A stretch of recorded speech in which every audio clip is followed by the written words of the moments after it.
நீங்கள் பார்த்துக் கொண்டிருப்பது நியூஸ் 21 செய்திகள். தமிழ்நாடு செய்திகளை உடனுக்குடன் தெரிந்து கொள்ள நியூஸ் 21 செய்திகளை பாருங்கள். உண்மை, உழைப்பு, உயர்வு. உலக மகளிர் தினத்தையொட்டி 750 நபர்கள் கலந்து கொண்ட மாரத்தான் போட்டி. உலக மகளிர் தினத்தையொட்டி திருவண்ணாமலையில் பள்ளி மற்றும் கல்லூரி மாணவ மாணவிகள், காவல்துறையினர் கலந்து கொண்ட மாரத்தான் போட்டி நடைபெற்றது. இதில் 10 வயது முதல் 50 வயது வரை 750 நபர்கள் கலந்து கொண்டு மாரத்தான் போட்டியில் பங்கேற்றனர். திருவண்ணாமலை மாவட்ட காவல் கண்காணிப்பாளர் சுதாகரன் கொடியசைத்து துவங்கி வைத்தார். உலக மகளிர் தினம் இன்று நாடு முழுவதும் கொண்டாடப்பட்டு வருகிறது. இந்நிலையில் திருவண்ணாமலை வேலூர் சாலை அண்ணா நுழைவாயிலிருந்து மாரத்தான் போட்டி தொடங்கியது. இந்த போட்டியில் 10 வயது முதல் 50 வயது வரையிலான பள்ளி, கல்லூரி மாணவ மாணவிகள், காவல்துறையினர் மற்றும் பொதுமக்கள் கலந்து கொண்டனர்.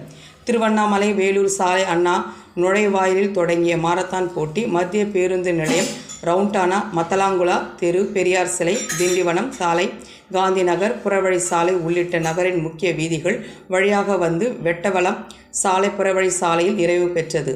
முதல் 5 இடங்களுக்கு வந்த வீரர் மற்றும் வீராங்கனைகளுக்கு சான்று மற்றும் கோப்பைகள் பரிசாக வழங்கப்பட்டது.